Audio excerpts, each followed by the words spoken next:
안녕하세요. 오늘은 이순신 평전 24번째 이야기를 나눠보도록 하겠습니다. 늦은 시간이지만 혹시라도 한 번이라도 봐주신다면 언제든 편한 시간대에 이제 봐주시면 저한테 너무 영광이 될 것 같습니다. 조금이라도 누군가에게 도움이 되고 뭔가 동기부여가 된다면 너무너무 감사한 일이 되지 않을까 싶습니다. 천천히 나눠보도록 하겠습니다. 오늘의 흐름도 사실 이제 이순신 장군님의 지금 전쟁 상황이기 때문에 내용이 그렇게 밝은 내용은 사실 그렇게 없습니다. 물론 명랑해전에서 승리하시긴 했지만 그 이후에 이제 아주 큰 비보를 접하시게 됩니다. 이제 10월 14일로 돼 있고 이제 그 정유재란이 일었던 해에 이제 통곡이라는 이제 겉봉에 이제 글이 쓰여진 편지를 이제 이순신 장군님이 받게 되세요. 근데 이것을 받자마자 직감적으로 이제 자신의 셋째 아들 면이 죽었구나라는 걸 아셨다라고 합니다. 이것도 되게 신기한데 그날 밤에 그 편지를 받기 바로 전날 밤에 이제 이순신 장군님께서 꿈에 자기가 말을 타다가 이제 떨어질 뻔했는데 그 자기 아들 면이 이렇게 자기를 받쳐줘서 떨어지지 않는 이제 그런 꿈을 꾸셨다라고 합니다. 근데 정작 이제 그 통곡이라는 겉봉이 쓰여진 편지의 글을 읽어보니까 이제 셋째 아들 면이 이제 죽은 것이죠.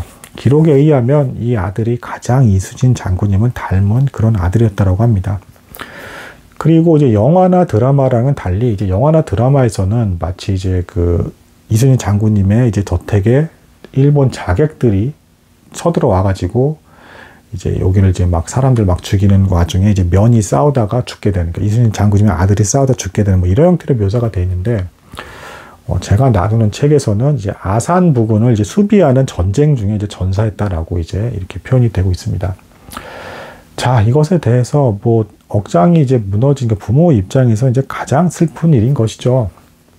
그래서 이순신 장군이 이렇게 강인하게 끝까지 전쟁을 진두지휘하시던 이순신 장군님조차도 이제 충격에 받으셔서 이제 정말 뭐랄까 거의 일어나기가 힘들 정도로까지 거의 쓰러지시는 상태로까지 실신할 정도로 슬퍼하십니다.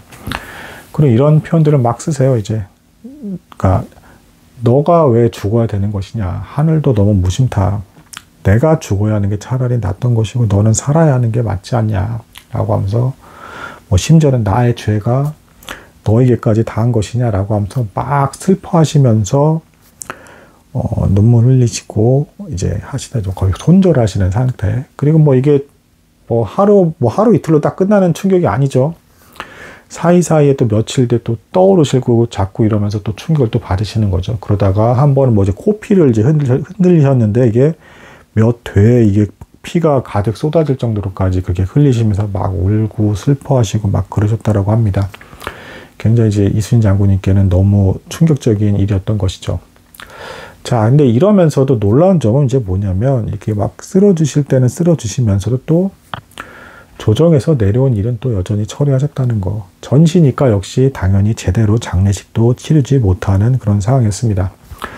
우선 명랑해전에서 이제 승전보가 왔는데 이제 아들을 잃으신 상태에서 이게 크게 기쁨이 되셨을지 모르겠으나 의외로 대대적으로 조정에서도 아마 아들이 죽었다는 소식이 전달됐던 것 같아요. 그래서 조정에서도 특별히 이제 승진을 시켜서 정일품까지 이제 올라가십니다. 거의 꼭대기까지 올라가신 것이죠.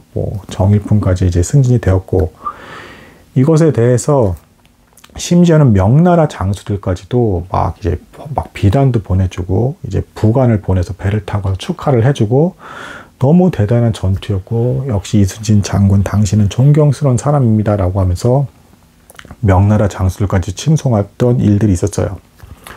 자, 그런데 이제 이 와중에도 어쨌든 이순신 장군님은 조정에서 내려온 그런 상과 함께 이제 벌을 내려하는 사람까지도 철저히 문서에서 올리고 이제 그 처리를 합니다.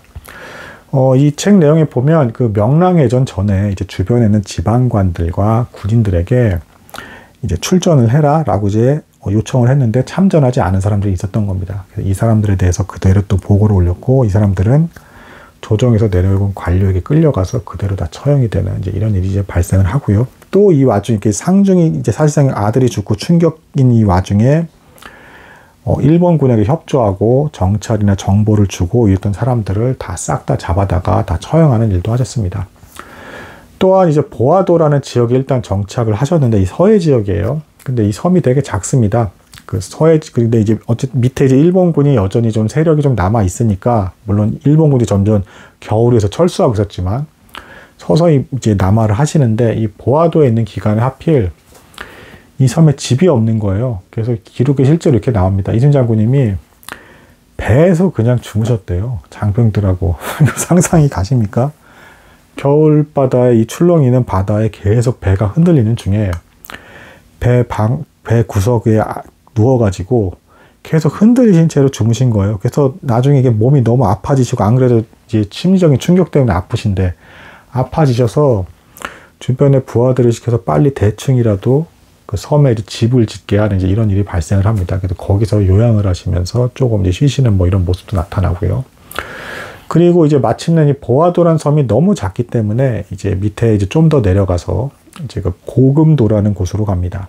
일본군이 이제 다 빠져나가고 있었기 때문에 밑으로 내려가면서. 그래서 이 고금도는 농사도 지을 수 있고 이제 넓은 면적의 섬이에요. 그래서 여기서부터 이제 실제로 또 군인들에게 직접 농사도 시키고 소금도 팔고 사업 거래도 하고 여러 가지 일들을 이제 진행을 하시면서 함께하는 일들을 이제 점점 다시 경영하시고 군사들을 늘리는 이제 이런 일들을 진행하시기 시작을 합니다. 놀라운 점은 근데 이게 겨울에 거의 모일 곳도 없는 이런 상황에서 그래도 조정도 이번에는 특별히 수군은 역시 있어야 한다 인정을 해서 해안가에 있는 사람들은 모을 수 있게 허락을 해줬어요.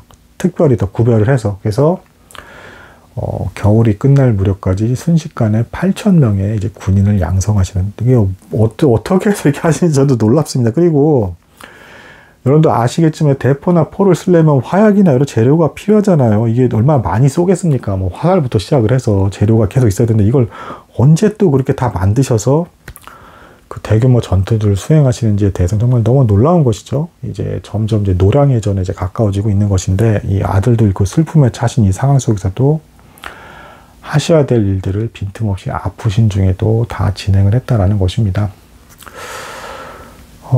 그런 것 같아요. 그러니까 이제 뭐, 그 어떤 인생에 있어서 자기가 소중하다고 여기는 어떤 그 가치관, 소신, 이게 옳다라고 하는 것에 대해서 그 일을 믿고 그대로 가는 사람은 어쩔 수 없이 많은 이제 고난이 따르는 것 같습니다. 그러니까 주변 사람들이 그 뜻을 잘 이해하지 못하는 경우도 많고, 그래서 그 이순신 장군님 역시도 여러 가지 뭐 어려움들도 있었고, 뭐 명랑해전 끝에 이제 좀 마땅한 장수도 없고 좀 인정받는 상황까지 오신 듯 하긴 하지만, 어쨌든 정유년에는 자신을 이제 찾으러 오시던 어머니도 돌아가셨고, 칠청량 해전에서의 패전으로 너무 많은 걸 잃어버렸고, 그리고 아들 면이 이제 전사하게 되는 이 소식, 이 면에 있어서는 이후에도 계속해서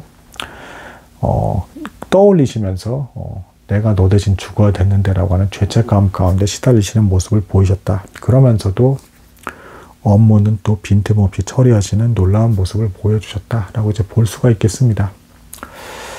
자, 뭐 그래서 뭐 이렇게 대단한 위인조차도 힘든 인생을 살아가시는데, 꼭 이제 어려운 가운데 있으신 분들이다 한다 그러면 위인조차도 그런데 뭐 또 저희 인생은 또 뭐 어떻겠습니까?